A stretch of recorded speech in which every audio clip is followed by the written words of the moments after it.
Hi everyone. I'm just on quickly to do another short video, and I want to talk today about gratitude. I want to talk about the messiness we're all in, or most of us are in, about gratitude and some of the things that we'll be offering in this group. So first of all, I just want to say thank you for being in the group. Thank you for being part of this. I want to remind you that it's our group. It belongs to all of us, and to invite you to really participate in the way that feels right for you within the group.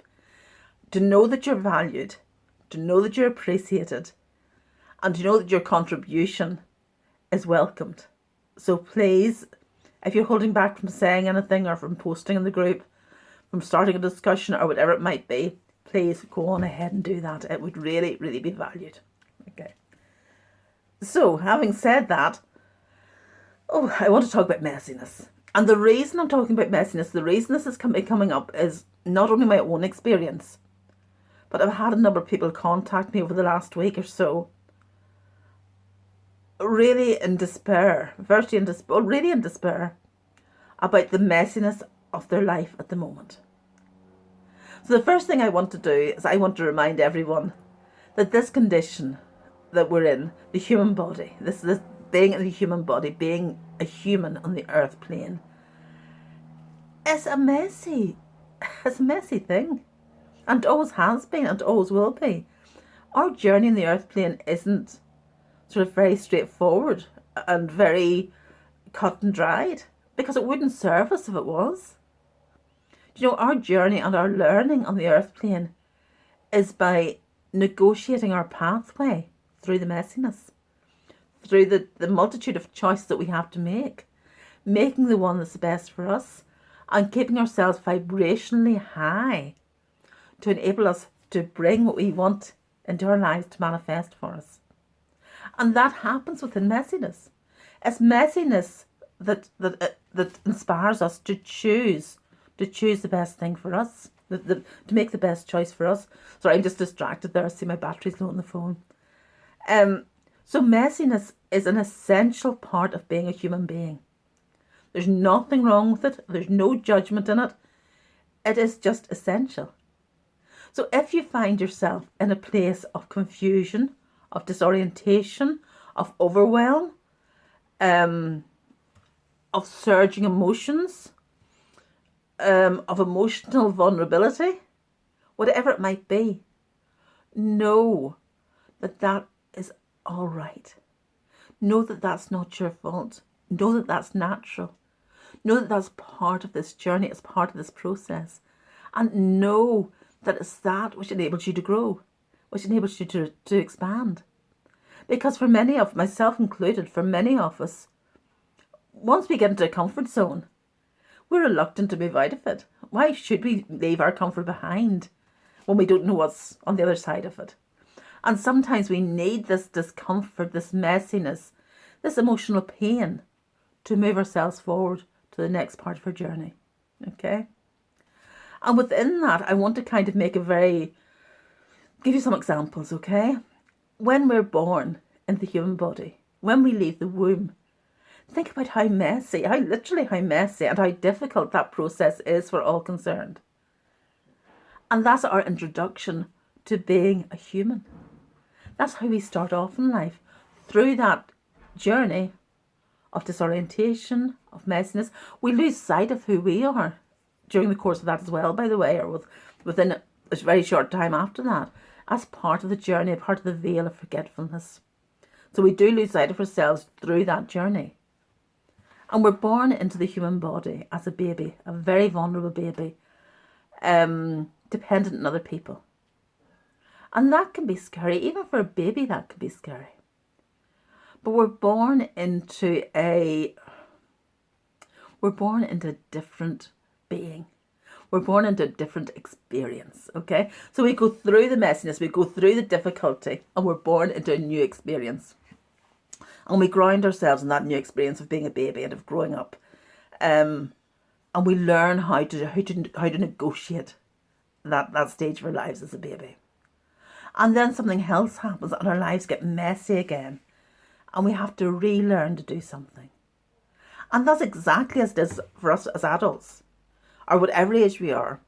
when we go through a period of messiness, and I mean, that's the word: chaos, confusion, disorientation, depression, often illness, overwhelm, whatever it might be, whatever way you might be experiencing it. For me, it just feels like everything's kind of out of control. And as if it's like everything's just too messy. It's just too much. And I get very vulnerable. I can get very vulnerable and quite emotional and maybe not even be able to see a way out through it at some point in that journey. But know that that's the dark night of the soul. And you often hear, sort of in native communities, people talking about the dark night of the soul. And the dark night of the soul is a challenge that we go through in order to emerge reborn into a wiser, more aware person. Okay? So this journey is all about awareness. And certainly with the law of attraction, it's all about maintaining our awareness of our vibration in regards to the law of attraction. So it's all about awareness. So when we go through that dark night of the soul, when we're in the midst of that despair, messiness, confusion, overwhelm, burden, when we're there before we move up a level. Okay, or move on to a different level. It doesn't necessarily mean moving up, but move into a different place. I mean, I'll use the word reborn, just because it's an easy way to describe it. I don't mean that with any religious terms, connotations to it at all. Just because that's the way to describe it. So we're in that messy, confusing, dark place. And that's where we're making our choices. That's when we're doing our shadow work, whether we're aware of it or not.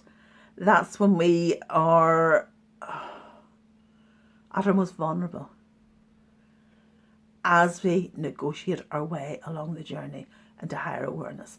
And then we come out of that quite quickly. And at that stage, we can come out of that quite quickly and move into our higher awareness. So, for example, one woman contacted me last week, and she was so down. She couldn't see any light at the end of the tunnel for her. She was doubting her self-worth. She felt she was unworthy. She felt she was worthless, actually. She felt she hadn't done anything worthwhile her whole life. She felt, she just felt like everything was on top of her. Literally everything was on top of her. And she was in emotional overwhelm. And as she told me, and she talked through what had been happening, and she told me how she was feeling, and we spent some time together online, that was all she needed to move forward. That was all she needed, was to express that. And for someone to hear that. And for her to find a way to acknowledge her own worthiness and to be kinder to herself. And the next day, she had moved out of it. Because she was literally on the cusp. It was the worst for her before she crossed over onto the next level. She was on the cusp of moving out of it was the darkest part of the dark night of the soul. And yet, the next morning was literally the brightest dawn. So don't lose sight of that. And know that through it, you are amazing. The work you're doing is amazing. You're wonderful. You really, really are. Each and every one of you, whether you're aware of it or not, is literally bringing love and light onto the earth plane. Okay? As light workers, that's what we're doing. Even if you don't regard yourself as a light worker, the fact you're in this group, you are a light worker. And that's what each and every one of us is doing, is anchoring that love and that light in our own ways onto the earth plane, so that ourselves and other people can grow and expand through that love. Okay? And remember as well that within that as light workers and as empaths, as many, many people here are in this group, as empaths, the overwhelm that we're feeling isn't all ours. We're picking it up from people around us, and we're picking it up from the collective. Okay? There's such confusion in the world generally at the moment that's what's in the collective energies, is this confusion, frustration, despair. And we're tapping into that. And as empaths, that's what our job is to do, actually, is to tap into that and to clear that to allow that to just flow through us when we make it up, just to flow through us, not to attach to it, to flow through us, and to ground that into Gaia. Because to Gaia, that's just energy, and she can clear the negative charge out of that. That's what she does so beautifully. And our job in that is simply as a channel to allow that to happen. We don't have to do any more than that. We don't have to put any effort into it. We don't have to pressurize ourselves in any way. We just have to allow it to happen. So, so what we're feeling isn't just our own state of being. It's the collective state of being. And I'm going to just throw one more thing in with this. What we're feeling is also a reflection of our own journey, okay? And of the collective journey, but also of our own journey.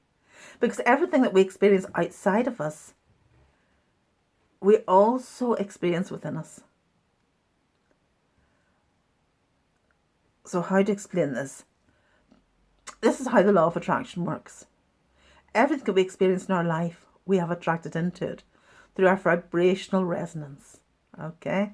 Now, we haven't done it consciously. It's been a very unconscious process. But the vibrational energetic resonance that we are currently on, we attract experiences and other things on that same vibration into our life. So everything we encounter, the house we live in, the person we meet in the street, the weather, how our day goes, everything, literally everything, is there because of our vibrational resonance. The law of attraction is that vast.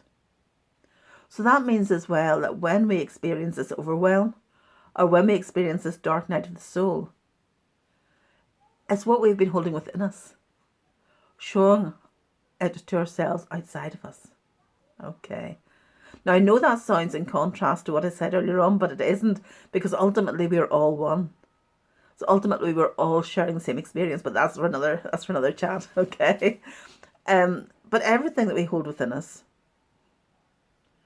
including our traumas, okay, the traumas that we experience as children, and we all experience them.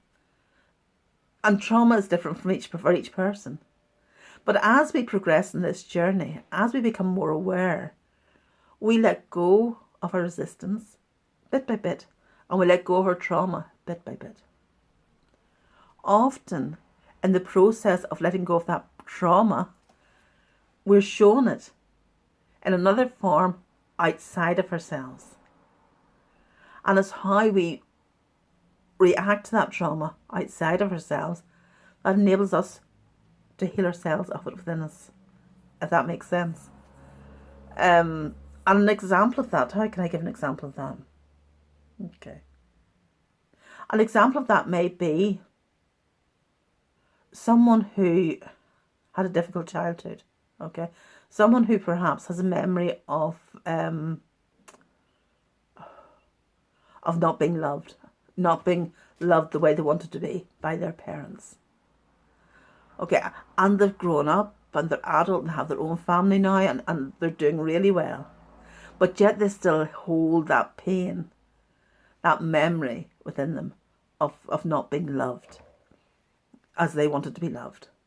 So for someone like that, as they're releasing that pain of not being loved, may well see examples around them of children who are being ill-treated, or not being loved. Literally, it'll be reflected to them in a very physical sense like that. So they may see that through films, they may see that through stories, they may see that through the TV news, but that will be reflected back to them in some way. So they can feel compassion for those children who are being abused, neglected, or not loved in some way. And then they can also feel compassion for themselves. It's just amazing. It's just totally amazing how this works. So you can see how the collective and the individual do come together as one. It's amazing. It's incredible. And that's why I'm so excited that we're all on this journey together. It's much deeper than simply thinking positively. So much deeper. But Brian and I will be going into that. We've got some workshops coming up that will be expanding more. There'll be a series of workshops which we hope that you'll take part in, and we'll explain more and more and more about it. Okay, so I have spoken now for 15 minutes on the messiness. I'll maybe do another tape on another video on the gratitude, because I don't want to talk for too long. You get bored hearing the sound of I'll get bored hearing the sound of my own voice. Never mind you. Okay. So I'll come back on and do another video on gratitude. I just hope what I said makes sense to you. I'd love to hear your comments about it. And once again, thank you so much for being here. I love each and every one of you. And I shall talk to you soon. Take care. Bye.